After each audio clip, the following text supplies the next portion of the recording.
Olá, seja bem-vindo a mais uma aula do nosso curso de História da Teologia. Curso esse que é trazido até você pela Escola de Teologia Charles Spurgeon e que tem como objetivo dar um panorama sobre o desenvolvimento do pensamento cristão, como a igreja chegou até os dias de hoje, como o pensamento dentro da igreja cristã chegou até o pensamento que nós encontramos nos dias de hoje. Como a igreja chegou a definir a doutrina da Trindade, por exemplo, como a igreja chegou a definir as doutrinas relacionadas ao batismo, à ceia do Senhor, à divindade de Cristo, ao cânon do Novo Testamento, que foi motivo da nossa última aula, assunto de nossa última aula, e tantas outras doutrinas que estão relacionadas à formação cristã, ao cristianismo de um modo geral, e à maneira como as pessoas daquela época perceberam o agir do Espírito Santo, os conduzindo na formação da doutrina apostólica, na formação daquilo que deveria ser o fundamento dos apóstolos e da própria igreja cristã, ainda incipiente, ainda ali no seu nascedouro. Muito bem, na aula de hoje, o meu desejo é falar com vocês sobre 3 assuntos específicos, em rigor 2 assuntos específicos, mas nós acabaremos tratando de outros assuntos também. Serão vários, mas que serão reunidos na história de Constantino, um pouco sobre a ascensão dele. Fala-se muito de Constantino, o imperador Constantino. Eu vou falar um pouquinho sobre ele nessa aula e talvez esclarecer alguns mitos, algumas falhas relacionadas à pessoa dele. E também falaremos sobre os concílios ecumênicos. A gente vai dar atenção mais a uns do que a outros, por serem mais importantes, mas de um modo geral a esses 7 concílios ecumênicos que aconteceram na história da igreja. No livro do Franklin Ferreira, sobre a igreja cristã na história, nós temos alguns capítulos que são muito interessantes, nos quais o Franklin resume essas questões todas. Embora ele apresenta no final de cada capítulo recursos para vocês estudarem mais, conhecerem mais e irem um pouco mais adiante com relação a esses conteúdos, com relação àquilo que está sendo colocado, está sendo ensinado aqui, ok? Então vamos lá, começando sobre Constantino. O Franklin menciona um pouco sobre a história dele na página 65. E primeiro eu gostaria de dizer para vocês que esclarecer algumas inverdades que são ditas com relação a Constantino. A primeira delas é que Constantino ele não oficializou o cristianismo no Império Romano. Muita gente diz isso. Muita gente afirma que Constantino expulsou os pagãos, tornou o império cristão, e agora o cristianismo era a religião oficial, e Constantino foi responsável por mudar o culto que era sábado e mudou para domingo. Alguns afirmam também que a Constantino também que inventou que Jesus ressuscitou no 3º dia, e que alterou a Bíblia cristã, adulterou os textos, pagou para pessoas fazerem isso. É uma viagem, não é? Bom, para começo de conversa, existem vários textos que apontam para a realidade na vida de Constantino. É possível que ele tenha se convertido? É possível que ele tenha se convertido. Mas existem muitos indícios que, mesmo se ele se converteu, a sua fé ainda era muito frágil, muito fraca. Ele teve algumas experiências com Deus, especialmente numa batalha, numa ponte, a ponte do Rio Milvio, onde ele teve uma visão, e aquilo mudou o curso da história. E o que de fato aconteceu com Constantino é que ele, em 313 d.C., ele assinou o Édito de Milão. E nesse édito ele concedeu liberdade religiosa a todos no Império Romano. Tolerância religiosa, liberdade religiosa, ou seja, ninguém seria mais perseguido por aquilo que acredita ou por aquilo que adora. Com essa assinatura, Constantino acabou por beneficiar os cristãos, mas não só os cristãos. Todas as religiões, todos que naquela época adoravam alguma coisa ou alguém, enfim, algum deus, todos foram beneficiados, porque agora, com o Édito de Milão, ninguém deveria ser perseguido, ninguém jamais poderia voltar a ser perseguido por conta da sua crença, por conta da sua fé. Então ele fez valer a crença e o princípio da liberdade religiosa. A partir de Constantino, portanto, que nós encontramos é isso. É bem posterior a Constantino, outros imperadores que oficializaram o cristianismo como oficial dentro do Império Romano, a gente pode dizer, e que passou a expurgar do próprio Império Romano tudo aquilo que não fosse cristão e que acabou já entrando na Idade Média por incentivar vários movimentos, várias situações, vários eventos com um fundo cristão, mas que nada tinha de cristã. Mas isso não tem nada a ver com o próprio Constantino, o filho de Constantino, e há alguns indícios que ele também eram simpáticos à heresia ariana, por exemplo, que é uma heresia cristã. Uma heresia que nega a divindade de Jesus por conta de um monge alexandrino, egípcio, portanto, chamado Ário. Eu vou mencionar ele hoje aqui por conta dos concílios também, que em alguns deles se tratou, não é, da heresia ariana.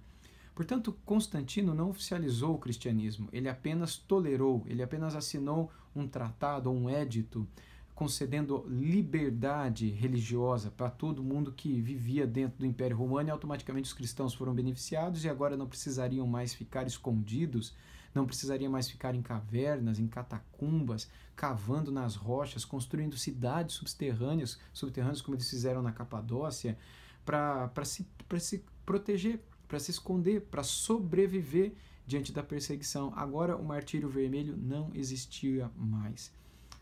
Agora começa o movimento monástico, que é assunto de uma outra aula, mas agora então nós percebemos que a igreja cristã ela vive liberdade religiosa. O martírio de sangue, o martírio vermelho, ele não encontra mais o seu lugar, o seu espaço. O Franklin menciona algumas coisas aqui ainda sobre o Constantino que eu gostaria de ler para vocês e que são importantes, ok? Ele diz o seguinte: com a morte de Constâncio Cloro, suas legiões na Bretanha proclamaram como César seu filho Constantino, 272 a 337, em York, na Bretanha, né? Tal Inglaterra, o Reino Unido. Maxêncio, de 278 até 312, filho de Maximiano, apoderou-se da Itália e da África do Norte, com o apoio da guarda pretoriana, vencendo Severo. Com isso, Galério apontou Licínio, 250 a 325, como o Augusto, e o Império viu-se diante de uma nova guerra civil que durou 18 anos. Ficou dividido, né? Em meio às sangrentas batalhas, Constantino restaurou o Império de forma surpreendente, não tendo como base a religião pagã, mas o cristianismo. Antes da Batalha da Ponte Milvia, ou Milvio, como alguns chamam também, em 312, Constantino teve uma visão de que, se ele se convertesse ao cristianismo, ele venceria o inimigo Maxêncio. Constantino se converteu, marcou os estandartes de suas legiões, que com o Lábarum, né? Formado pelas duas primeiras letras gregas do nome de Cristo, o Ri e o Rho, não é? Essas duas letras parecidas com um X e um P, não é? Uma sobre a outra, e venceu. Em 313 depois de Cristo, ele e Licínio, que reinava sobre o Oriente, promulgaram o Édito de Milão, na época a capital imperial. Com isso, todas as perseguições aos cristãos no Império foram encerradas, e a partir de então, os cristãos tiveram liberdade de culto, e depois de vencer Licínio em Cíbalis, 314, o Império provou um tempo de paz. Portanto, essa história da suposta conversão de Constantino nos mostra como tudo aconteceu antes dessa total liberdade religiosa. E por que eu digo suposta? Porque quando se fala conversão, você tem que ter algumas coisas em mente, né? Uma possível conversão, imagina que eu sou ateu, sou pagão, sou adorador de Afrodite e de Cupido, e de repente eu me torno simpático à fé cristã, eu me torno um cristão. Mas o fato de eu ter dado meia volta, o fato de eu não adorar mais Afrodite e Cupido e agora me definir como um cristão, não necessariamente me caracteriza como uma pessoa genuinamente regenerada, uma pessoa que recebeu um novo coração e que é convertida. Apenas indica que eu hoje me interesso pelas coisas cristãs e sou simpático a elas, como antes eu não era. Existem vários casos assim na história da igreja. No mundo a gente esbarra em casos assim dia após dia, de pessoas que não eram cristãs, se tornam cristãs e depois se convertem, né? Se tornam simpáticas ao cristianismo. Então, num certo sentido, se converteram, tiveram uma mudança de pensamento, mas não de coração ainda, não de regeneração salvífica, né, para sua própria salvação. A gente vê isso com o próprio C.S. Lewis, um autor mais recente, famoso, ele era, enfim, praticamente um ateu, e ele se tornou simpático à fé cristã por influência de Tolkien, o autor do Senhor dos Anéis, da saga, né, Senhor dos Anéis e outros livros, mas ele ainda não havia se convertido ainda, mas ele parou para pensar e aquilo fez sentido para ele e ele se aproximou da fé cristã após esse período inicial, se tornou um deísta, alguém que acredita que existe um Deus, simpático até ao cristianismo, até então a sua conversão, que se deu muito tempo depois, agora não mais por influência de Tolkien, mas pela ação do próprio Espírito Santo de Deus, quando ele, no seu quarto, quebrantado pelo próprio Espírito do Senhor, se ajoelha e reconhece a Cristo como Deus, a Cristo como seu Salvador de fato. Portanto, assim foi também com Constantino. No início de tudo, o que nós encontramos é um homem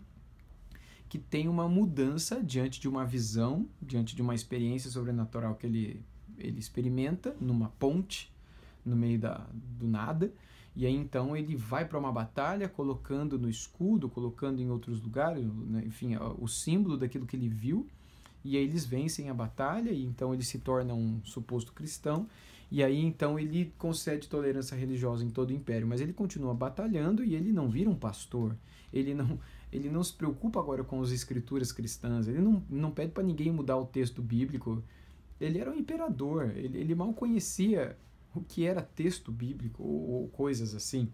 Muito bem, eu vou continuar lendo, vou ler só mais um parágrafo aqui.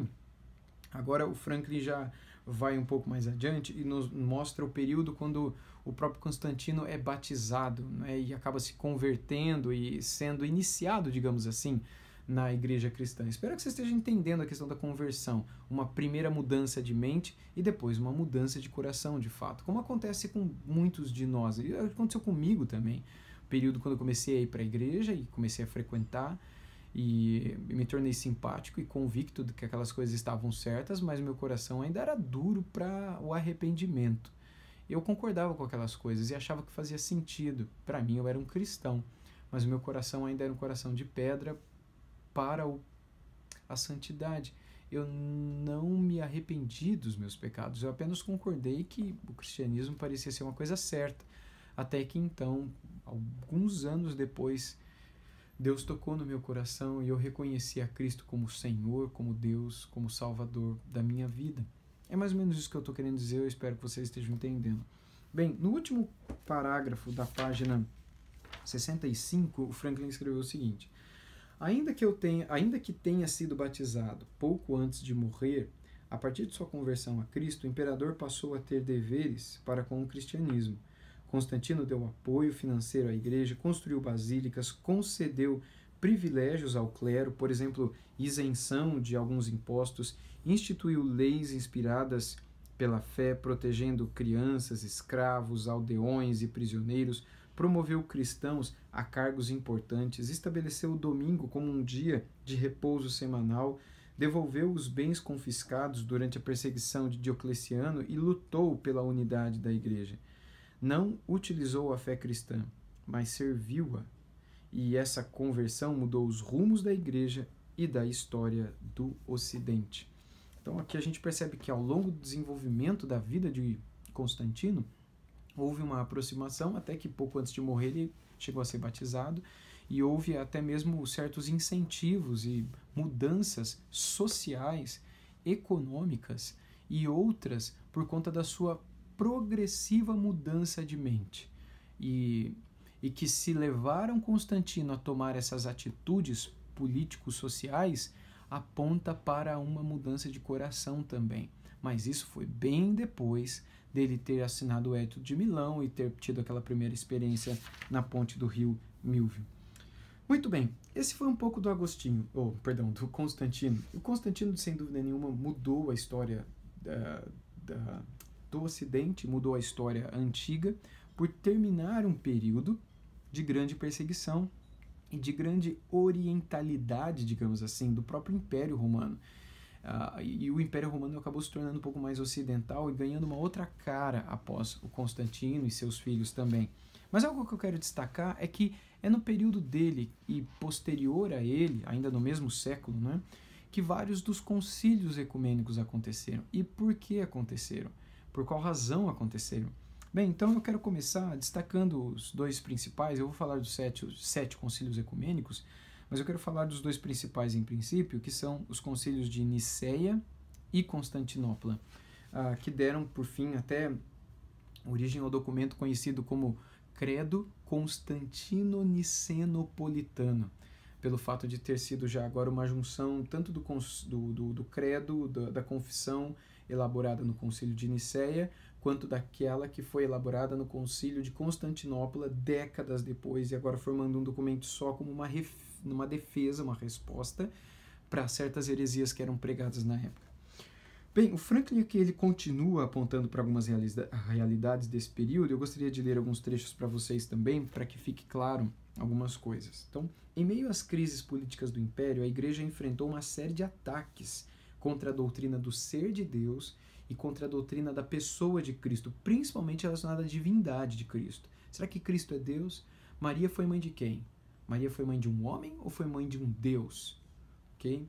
Bem, continuando aqui. O resultado desses debates foi a formulação bíblica de uma das mais importantes doutrinas cristãs. A primeira heresia sobre a trindade que a igreja enfrentou, muito popular nos dias atuais, foi o ensino de Sabélio de Pentápolis. Morreu por volta do ano 215 depois de Cristo, né? Também conhecido como patripacianismo ou monarquianismo modal. Ele propagou a noção de que só existiria uma pessoa divina, Deus o Pai, que se manifesta nas três formas, o Pai, o Filho e o Espírito Santo. Deus seria uma pessoa que se transformou no transcorrer da história, o que exclui a possibilidade de ele existir eternamente em três pessoas, que é o posicionamento hoje difundido, crido, abraçado por todo o cristianismo, seja a tradição, da tradição que for, seja a tradição católica, protestante, anglicana, luterana, reformada, seja lá de qual tradição histórica for, todos acreditam que Deus subsiste eternamente em três pessoas. Deus é uma só essência, um só Deus, uma só essência. Não tem duas essências em Deus, uma só essência. Por isso ele é um único Deus, não tem dois, é um único. Mas que subsiste eternamente em três pessoas, o Pai, o Filho e o Espírito Santo. A gente não dá para entender isso. Como três podem ser um, como um pode ser três, como o Pai pode não ser o Filho e o Filho não ser o Pai, mas o Pai e o Filho serem um, embora em suas funções distintas não o serem. Dá um nó na cabeça. É óbvio que a gente tem como explicar isso, a gente tem como dizer é isso, não é?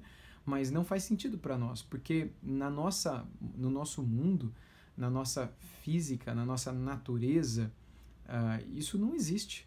Não existe, absolutamente não. Não tem como comparar a trindade com a laranja, que tem a casca, o bagaço e o sumo.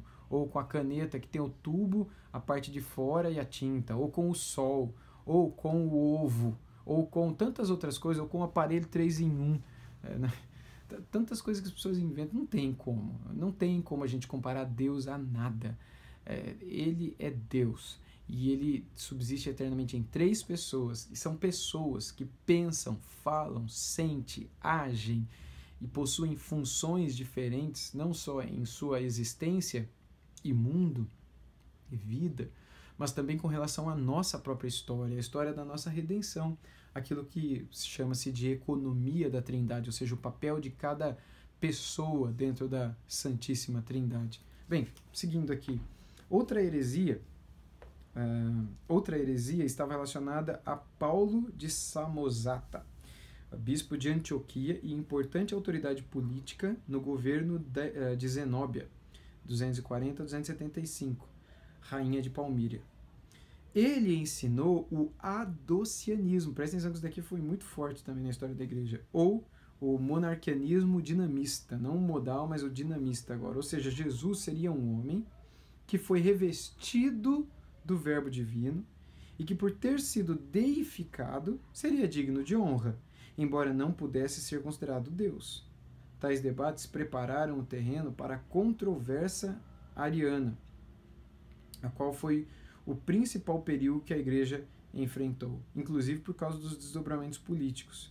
Com esta heresia, Ário, que viveu entre 256 e 336 a.C., Ário, que foi presbítero, que foi bispo, não é, da igreja também em Alexandria, ensinava que Cristo era apenas uma criatura, como você, como eu, e não o eterno Filho de Deus. Os debates eram consideravelmente mais complicados, pois algumas vezes os partidários desse homem usavam a linguagem ortodoxa, reinterpretando-a, ainda que não acreditassem na divindade de Cristo. Então, o que Ário fez, o que Paulo de Samosata fez, o que outros fizeram nesse mesmo período, tanto com o adocianismo, como com o próprio arianismo, com desdobramentos diferentes, embora parecidos em alguns aspectos, Cristo não era Deus. Cristo foi uma pessoa comum, como qualquer outra que você encontra na rua, como você, como eu. Cristo foi uma pessoa comum e que foi revestida pelo poder, pelo verbo, pela pessoa do Espírito de Deus e que o habitando e o revestindo acabou tornando o Filho de Deus, acabou tornando o Messias, mas a gente não pode dizer que ele é eterno, a gente não pode jamais dizer que ele é Deus, a gente não pode jamais dizer que o Espírito Santo é que o colocou na barriga da Virgem Maria, e outras coisas assim. A gente jamais pode dizer, pelo simples fato de que não é possível existir outro Deus além de Deus Pai. Essa é a heresia que eles cometeram. Então eles não acreditavam na doutrina da Trindade. E é óbvio que isso tem implicações inúmeras que a igreja levantou naquela época, como se ele não é Deus, se ele é apenas revestido, como é que ele vai responder diante de Deus pelo crime que a gente praticou? Porque ele precisa responder diante de Deus. Nós quebramos a lei de Deus e a gente não tem como responder diante de Deus. A gente está afastado de Deus. Alguém tem que entrar na presença de Deus. E esse alguém tem que ser Deus. Não pode ser um anjo. Não pode ser uma criatura intermediária, um ser médio, que é meio homem, meio Deus, meio outra coisa, meio anjo, como muitos afirmaram também no passado. Ele tem que ser Deus, e mais, ele tem que ser homem também, totalmente homem, porque se ele vai sofrer, pagar pelo pecado, pelo erro que eu, homem, cometi, então ele tem que me representar também. Ele não pode ser distinto de mim, ele não pode ter outra natureza que eu, que nós já entramos na questão das duas naturezas de Cristo, presentes na única essência, né? A gente tem uma só essência, uma só pessoa, melhor dizendo, a pessoa de Jesus de Nazaré, mas ali dentro nós temos duas naturezas, que é a chamada união hipostática, né, de Cristo, que são as duas naturezas, a natureza divina, 100% divina, e a natureza humana, 100% homem, presentes na pessoa de Jesus de Nazaré. Portanto, quando essa heresia se levantou, as pessoas se reuniram para dar resposta a isso, e o fizeram no Concílio de Nicéia. Eu vou ler um trechinho aqui de um outro parágrafo do Franklin, onde ele diz o seguinte: como a igreja respondeu a essas distorções do ser de Deus, para sanar as divisões que ameaçavam destroçar a igreja, o imperador Constantino convocou o primeiro concílio doutrinal da igreja, realizado na cidade de Nicéia, na Ásia Menor, em 325. Cerca de 300 bispos e quase 1.500 auxiliares reunidos, entre eles Atanásio, elaborando o Credo de Nicéia. Esse credo expressa precisamente a doutrina bíblica da Trindade contra o arianismo. Constantino abriu a sessão na condição de presidente de honra e depois assistiu às sessões posteriores, visto que a direção das discussões teológicas coube às autoridades eclesiásticas do concílio. Ócio de Córdoba, um dos principais conselheiros de Constantino, presidiu o concílio. A Assembleia afirmou que o Pai e o Filho são da mesma substância, coeternos, declarando que a doutrina da Trindade está ancorada na fé cristã histórica, transmitida desde os apóstolos. Essa posição foi reafirmada por uma revisão do credo feita no primeiro concílio de Constantinopla, em 381, ou seja, décadas depois, ainda no mesmo século, né, que também tratou da pessoa do Espírito Santo. Esse concílio foi convocado pelo imperador Teodósio I e presidido por, entre outros, Gregório de Nazianzo. Okay? Bem, basicamente é isso. Eu gostaria de tocar agora, para encerrar essa aula, por conta do tempo dela, nos outros concílios ecumênicos da história da Igreja. Foram 7, como eu falei para vocês, e esses 7 concílios ecumênicos, desde o primeiro concílio de Nicéia, em 325 depois de Cristo, até o segundo concílio de Nicéia, em 787 depois de Cristo, ou seja, mais de 500 anos depois, 400 anos depois, enfim, muitos aconteceram. Outros aceitam até outros concílios menores, enfim, embora na história da Igreja muitos omitem esses concílios menores, mas que foram importantes para estabelecer aquilo que é o pensamento cristão hoje. Nós temos, portanto, o concílio de Nicéia, em 325, definindo principalmente a natureza do Filho como igual à do Pai. Ele é Deus com o Pai, não há distinção entre eles de essência, há de função. O Pai tem um papel, tem uma função, o Filho tem um papel, tem uma função, mas em essência eles são o mesmo. O primeiro concílio de Constantinopla, que eu já mencionei aqui também, e que reafirmou o concílio de Nicéia, na Santíssima Trindade. O primeiro concílio de Éfeso, em 431, 200 a 250 bispos, né, estiveram presentes ali, e eles asseveraram o Theotokos, né, o Mãe de Deus, como diz, como eles escreveram, né, no latim. Então a ideia do Theotokos é a seguinte: a ideia nem é falar de Maria em si, mas falar de Jesus, porque se ela é mãe de Deus, então é importante que a gente compreenda que eles estavam afirmando indiretamente que Jesus é Deus. É óbvio que eles não estão falando que Maria é eterna, que Maria é divina ou coisa assim, né? Mas quando eles afirmam o Theotokos, corretamente afirmam o Theotokos, eles estão afirmando que Cristo é divino e que aquele que esteve no ventre de Maria, da Virgem Maria, era Deus, era de essência divina e deve ser considerado assim, deveria ser considerado assim também no século V. Meados do século V, houve o concílio de Calcedônia e mais bispos e presbíteros participaram, cerca de 370, por influência de Leão, bispo de Roma. E aí o Franklin coloca aqui o seguinte: decisões principais: afirmou a unidade das duas naturezas, completas e perfeitas em Jesus, humano e divino, ou seja, então foi tratada ali a doutrina da união hipostática de Cristo, condenou a simonia, casamentos mistos e ordenações, sem que o novo clérigo tivesse uma função pastoral, depois e condenou Eutico e Dióscoro I, patriarca de Alexandria, aprovou a carta dogmática Tomo a Flaviana de Leão. Então esse foi o primeiro concílio de Calcedônia, ou simplesmente concílio de Calcedônia, como ele é chamado, dentro desse círculo de 7 concílios ecumênicos, né? Depois nós temos o segundo concílio de Constantinopla, já meados do século VI depois de Cristo, em 553, que foi convocado pelo imperador bizantino já, chamado Justiniano I. Foram menos líderes, cerca de 152 bispos, incluindo 7 da África e 9 de Ilíria, e além de seus representantes naturais ali da Itália mesmo, né? E eles condenaram os 3 capítulos escritos por Teodoro de Mopsuestia, Teodoro de Ciro e Ibas de Edessa, e além de condenarem também o monofisismo. Depois houve o segundo concílio de Constantinopla, em 680, já meados do século VII, ainda considerada igreja antiga por muitos historiadores, ou igreja primitiva, mas a gente já está no finalzinho desse período aqui. Foram mais de 300 representantes reunidos ali, inclusive da Igreja de Roma, além de outros de vários outros lugares, e eles tiveram a preocupação de afirmar que Jesus tem 2 vontades, a vontade divina e a vontade humana.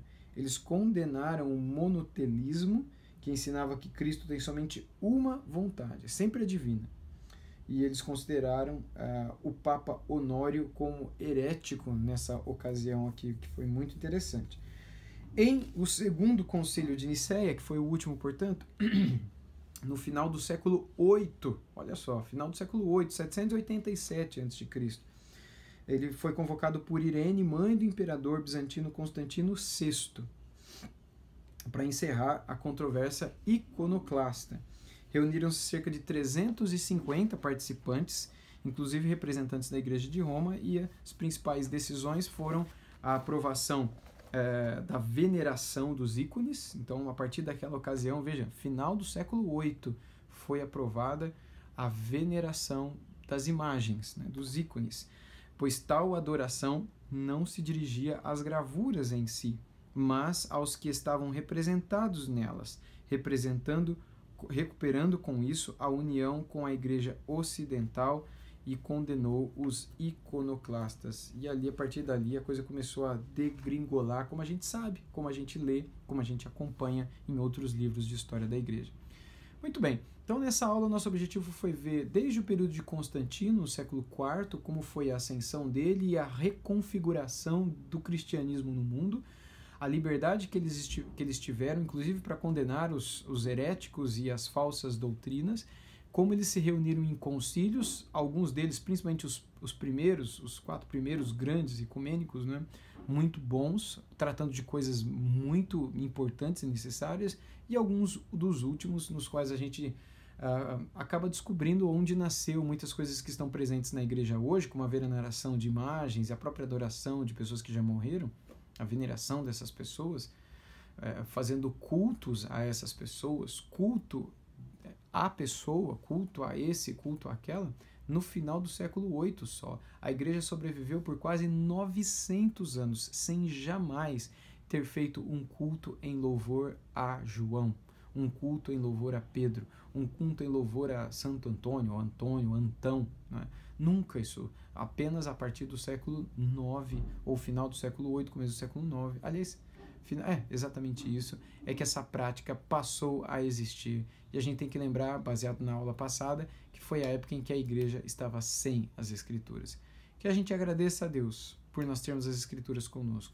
E que peçamos ao Senhor, porque só Ele tem poder para transformar o coração das pessoas que ainda estão distantes e perdidas, a fim de que elas, pela palavra de Deus, sejam convencidas das doutrinas sagradas, das sãs doutrinas, conforme um dia você e eu fomos convencidos também. Tendo tudo isso em mente, que a gente louve a Deus por Ele proteger e guiar a sua igreja ao longo da história, não só dando a ela o seu espírito e também os livros sagrados, mas dando também esses documentos que nos ajudam a compreender como foi a história da igreja antiga, mas também erros pelos quais eles passaram, pecados cometidos, heresias veiculadas no meio do povo, e como é que Deus livrou o povo de tudo isso, como é que o povo mesmo condenou tudo isso. Que a gente possa continuar a crescer nesse conhecimento, para a nossa alegria e para a glória de Deus. Até a nossa próxima aula.